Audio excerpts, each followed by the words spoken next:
A whistleblower in the Canadian province of New Brunswick has warned that a progressive neurological illness that has baffled experts for more than 2 years appears to be affecting a growing number of young people and causing swift cognitive decline among some of the afflicted. Speaking to The Guardian, an employee with Vitalité Health Network, one of the province's 2 health authorities, said that suspected cases are growing in number and that young adults with no prior health triggers are developing a catalogue of troubling symptoms, including rapid weight loss, insomnia, hallucinations, difficulty thinking and limited mobility. The official number of cases under investigation, 48, remains unchanged since it was first announced in early spring 2021. But multiple sources say the cluster could now be as many as 150 people, with a backlog of cases involving young people still requiring further assessment. "I'm truly concerned about these cases, because they seem to evolve so fast," said the source. "I'm worried for them and we owe them some kind of explanation."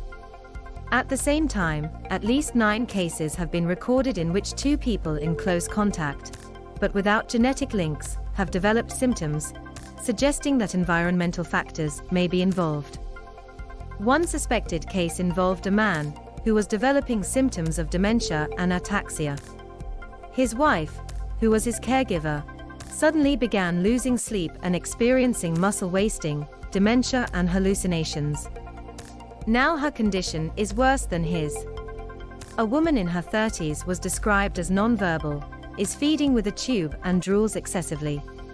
Her caregiver, a nursing student in her 20s, also recently started showing symptoms of neurological decline. In another case, a young mother quickly lost nearly 60 pounds, developed insomnia, and began hallucinating. Brain imaging showed advanced signs of atrophy. The Vitalité employee, who asked not to be named because they were unauthorized to speak publicly and feared repercussions for speaking out, said they decided to come forward because of growing concerns over the speed with which young people have deteriorated. "This is not a New Brunswick disease," said the employee.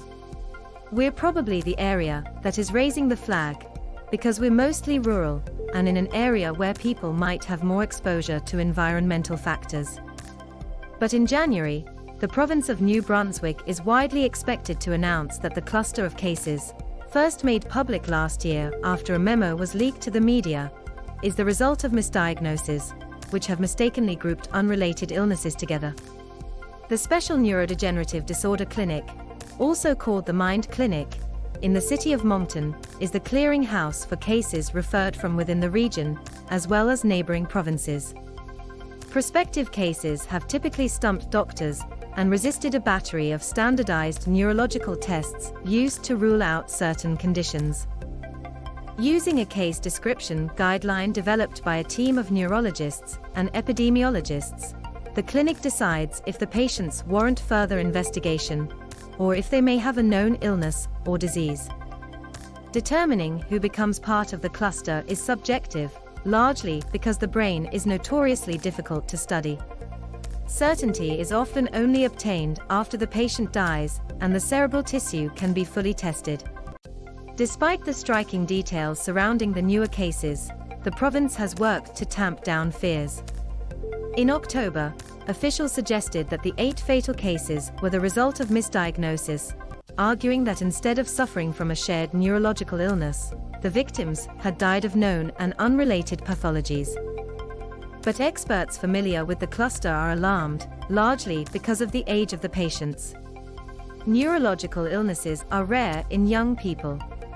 The fact that we have a younger spectrum of patients here argues very strongly against what appears to be the preferred position of the government of New Brunswick, that the cases in this cluster are being mistakenly lumped together, said a scientist at the Canada's Public Health Agency, who specializes in neurodegenerative illnesses, but was unauthorized to speak.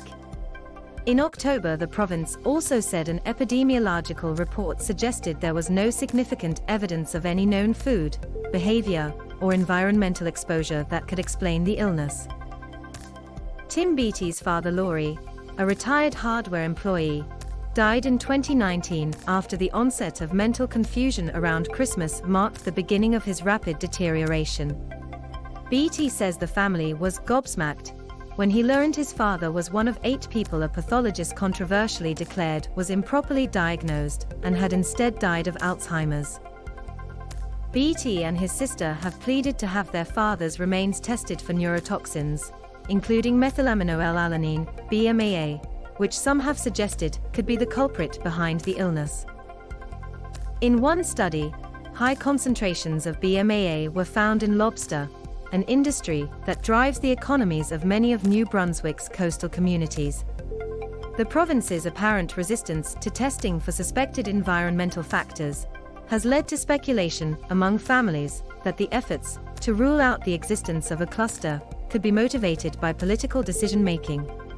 If a group of people wanted to breed conspiracy theorists, then our government has done a wonderful job at promoting it, said BT. Are they just trying to create a narrative for the public that they hope will absorb and walk away from? I just don't understand it. Documents obtained through Freedom of Information requests and seen by The Guardian showed scientists at the country's public health agency were considering BMAA as a possible cause, but needed the province to order the testing. I don't know why the province wouldn't just simply do the science and look. They have my dad's remains. We've given them full permission to do toxicology and do what needs to be done, said BT. Yet, nothing has been looked at. But experts nonetheless warn that testing itself is also more difficult than the public realizes. While some medical tests can provide quick and definite results, other types of investigation require far more work. What people are talking about really amounts to a full research investigation, because then we know what we're looking for precisely, said the federal scientist, who was familiar with both the cluster and the testing process. Right now we don't have a way to interpret simple data that you might get when testing a person's brain tissue for a particular toxin. For example, how much are elevated levels of a neurotoxin compared to the rest of the public? And when does that become a cause for concern?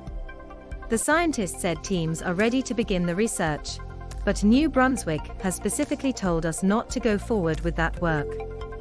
Those familiar with the cluster are bracing for a January report, written by the province's Oversight Committee, which will determine if the 48 cases are genuinely suffering from a neurological illness, or the result of misdiagnosis by neurologists.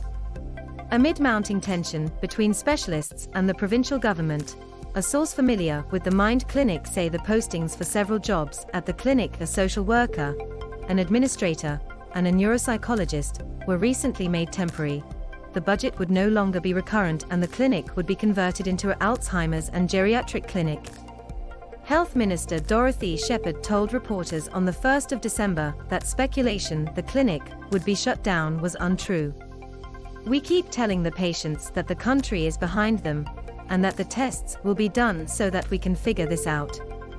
We tell them we will get to the bottom of this so that we can help them, said the Vitalité employee. And so far, that hasn't happened. But they need us.